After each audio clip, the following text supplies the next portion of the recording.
The first shadow is a feeling we all know, though we don't always recognize it when we're in it. It's numbness. And contrary to what you might think, numbness is in fact a feeling. To know that you're numb is actually a huge insight. And for many people, it's the beginning of our journey into the human heart.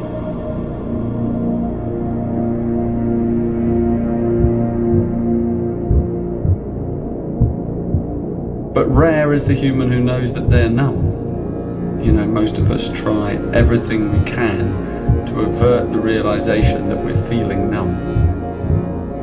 We keep ourselves busy. We go through one of the many windows of distraction that the world offers us.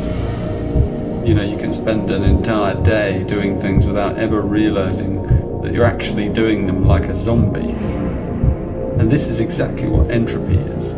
Entropy is the loss of energy in a system. It's why you get to the end of a day like that and you feel exhausted but not fulfilled. It's perfectly normal to feel nothing. It's the starting block for transformation. Once you realize your numbness, then your awareness goes to work. You begin to breathe into the numbness, just softly at first, ever so softly. It's the numbness.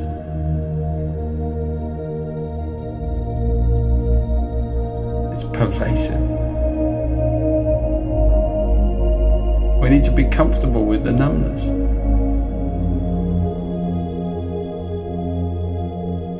The fertile state of emptiness that precedes all creativity.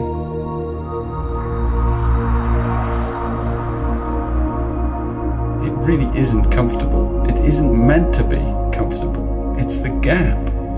Life needs gaps. Everything needs pauses. Pauses are healthy. So be okay being uncomfortable.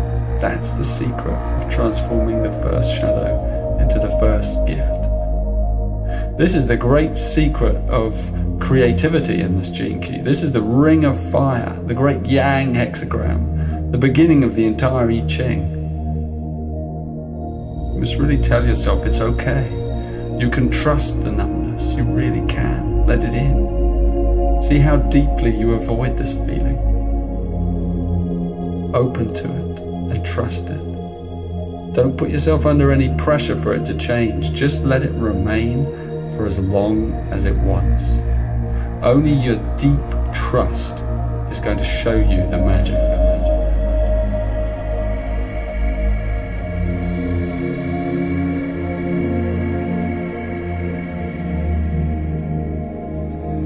Fire emerges from water. Yang arises from yin. Something comes from nothing. Joy comes from numbness. The numbness is the kindling. Your awareness is the breath fanning the first sparks, and then the joy emerges as the fire catches. Sometimes your life hits one of those patches. Sometimes it's a few hours, sometimes it's a few days, sometimes months, sometimes even years. There are cycles of success and cycles of decline in everything, and life is a dance between the poles. And you can begin this right now, right where you are, and make a practice of it. It's your numbness vipassana meditation. Just trusting the numbness, just being with the numbness.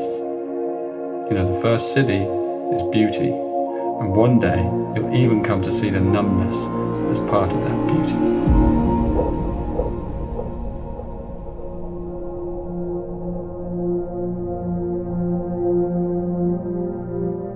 Freshness. You know what the foundation of creativity really is? To be unafraid of making mistakes.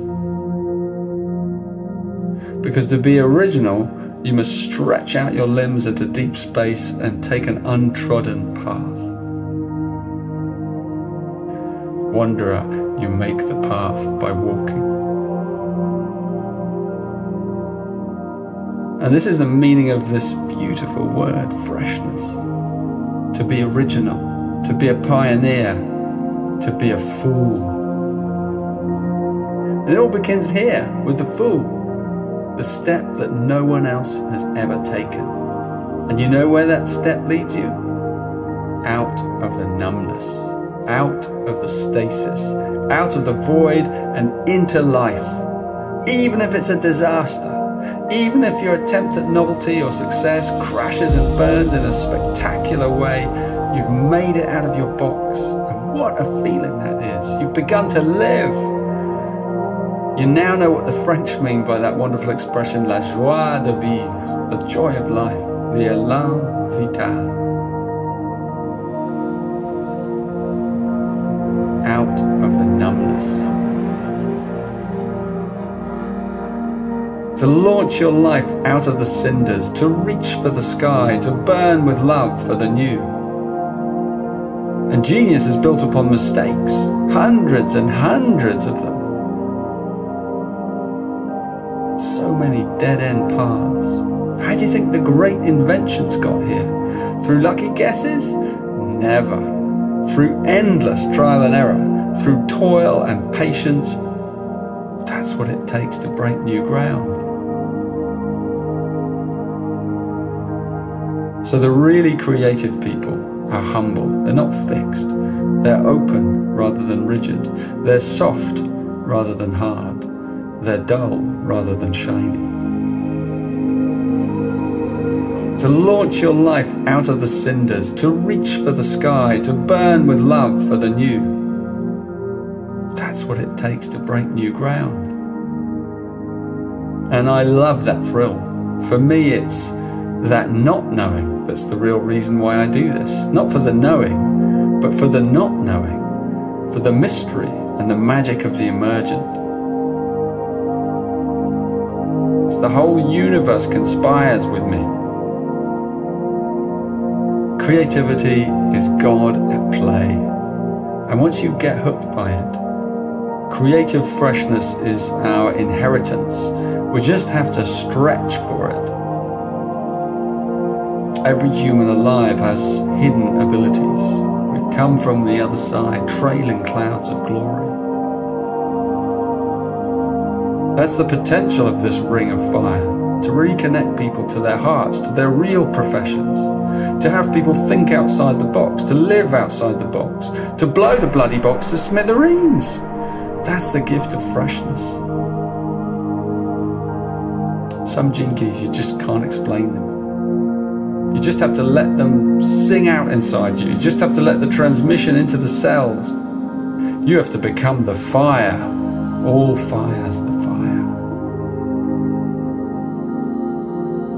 And creativity means mistakes. It means flexibility. It means letting go. And you have to be so yielding to see a creative impulse through all the way. And it's going to have a life of its own. And you have to be a midwife, but you can't control the outcome. You can only think you're in control. So creativity, the gift of freshness, is less about having great ideas, which, let's face it, anyone can do, and more about letting go and gentling that idea into the form. It's the gift of giving birth, of bringing the unknown into the known. It's the midwife's gift, to be there when it happens. Because to be close to the mystery, you must be like the mystery. You must be vulnerable, fallible, naked, pliant. To really understand fire, to shape it with your fingers, you have to be just like water. Because when you engage fully with the creative process, it will reshape you. That's the beauty we find in the next city, that creativity changes us. It beautifies us. And that is a real mystery. Beauty. What does it mean to be beautified? To let go so completely into a creative process that it transforms you, that it purifies you, that it cleanses you and puts you in touch with your soul, with your essence. This is the true meaning of creativity, to move into the heart of the mystery.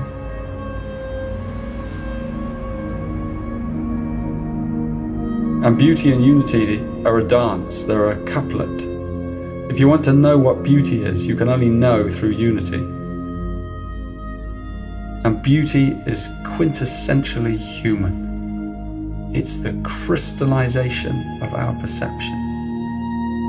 And yet it's beyond the senses. Our senses reach for beauty, but they can't encapsulate it.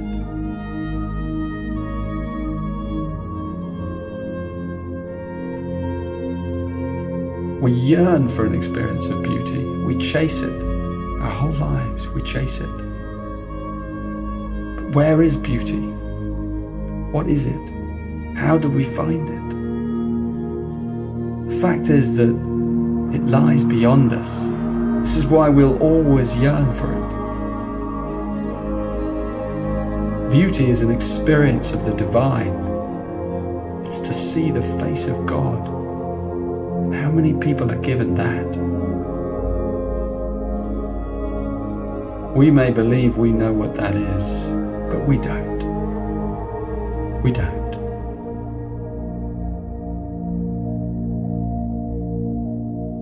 It's so delicate that a single word can shatter it. It's so subtle that you will never experience it unless you've cultivated a great inner quietness, a quiescence. Yes, to dance with beauty, true beauty, you will have to be a dissolver, a softener, a lover of the subtle and the silent.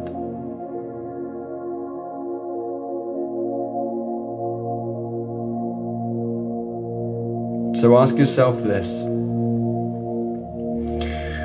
can I let go of everything? Can I let the moment cradle me in its arms? Can I court the subtle? Can I be that yin?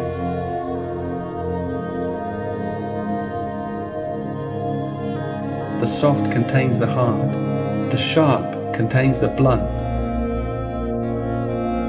It's what happens when truth and illumination penetrates you to the core. You come to unity, the unity of the opposites, and then you know what beauty is. It's beyond such definitions. It's beyond the opposites and the sides and male and female. It has penetrated to the core, and it has come to the subtlest truth, that beauty is all there is.